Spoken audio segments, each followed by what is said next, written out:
This is video number 6 in the series.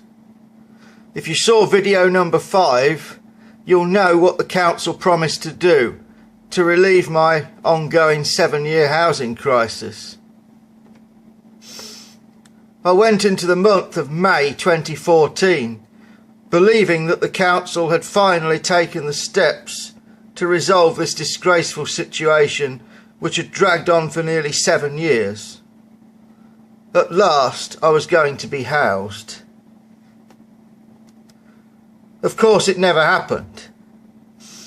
When I received the letter confirming my registration onto the system, I found that not only had my case not been prioritised as promised, but it had even been placed into the lowest priority band. There was no justification whatsoever for this, as my case doesn't remotely qualify to be placed within that band.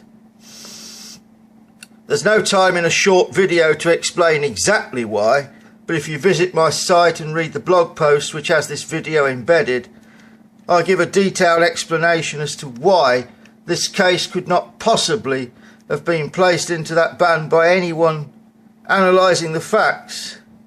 It could only have been placed into that band by someone with deliberate malicious intent. And of course that someone was McKenzie. What I can do is just briefly show you the facts as to why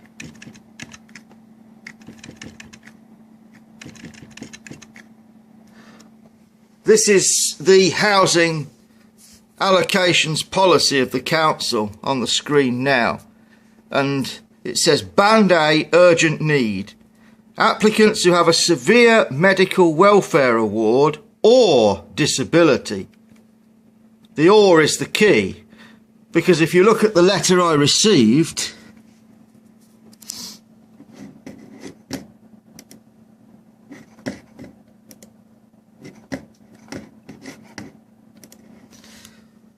you can see that it uses the reason for the case not being put into the proper band as being less severe welfare.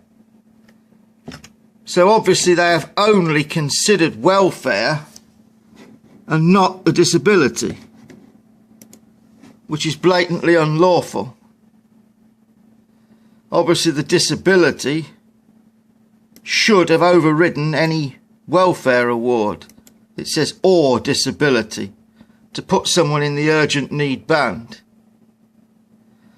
So that in itself is blatantly unlawful.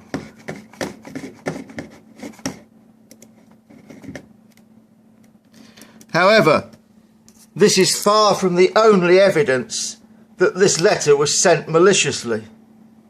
The Housing Act 1996 prescribes that all letters of this type, letters which inform an applicant of their banding status, must inform the recipient that they are entitled to a review.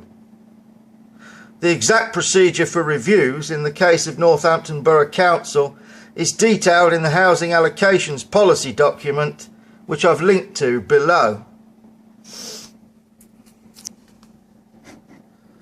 Now this is the letter which was sent to me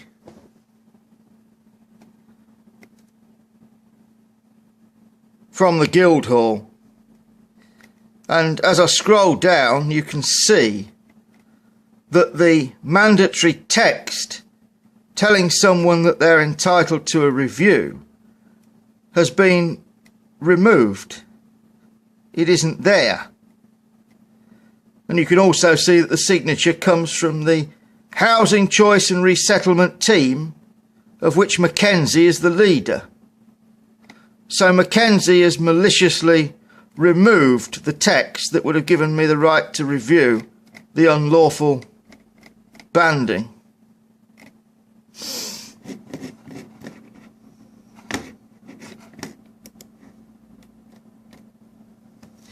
Northampton Borough Council processes thousands of these forms each year, and the law which mandates that this text be included is nearly 20 years old. Every person who sends out these letters on behalf of the council will have a template with the text included. Therefore, it is completely impossible that this happened by accident. The text must have been removed by someone with the deliberate, malicious intent of obfuscating my right to request a review of this ludicrous and unlawful banding placement.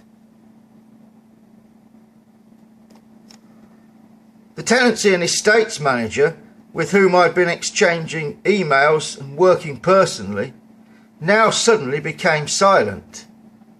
They ignored everything, and I never heard another word. Following this incident, I asked the customer relations officer, Annette Preet, what was happening.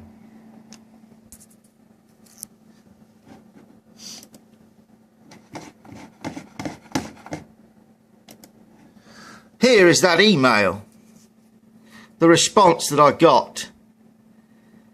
Preet says that she cannot speak to Mackenzie as Mackenzie is off work today. The papers were all sent to her the same day, and the senior housing officer checked them through to make sure they were properly done. I cannot give you an answer today, but I will follow this up. And I never heard from Preet ever again. Another employee silenced by whoever is responsible for this unlawful activity.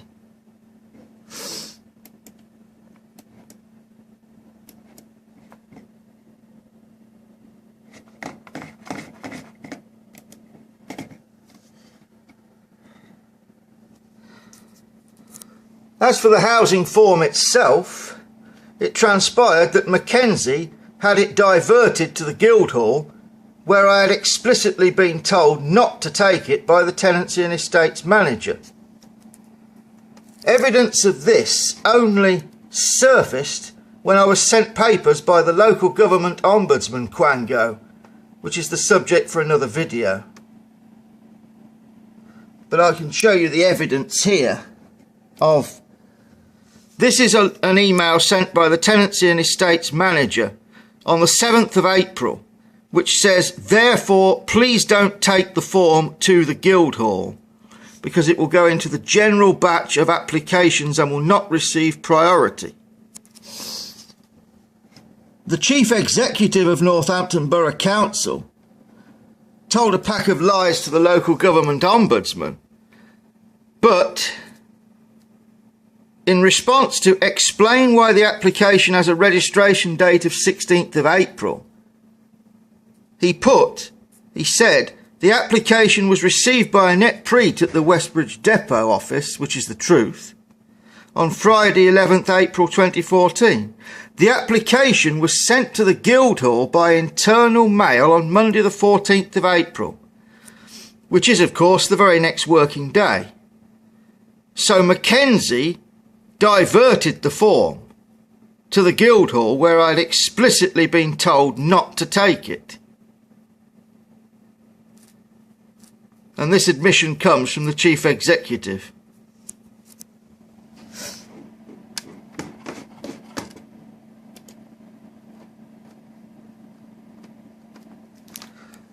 As everyone with whom I'd been working was now maintaining total silence, I had no option but to escalate the case to the next level. What happened then is the subject of the next video.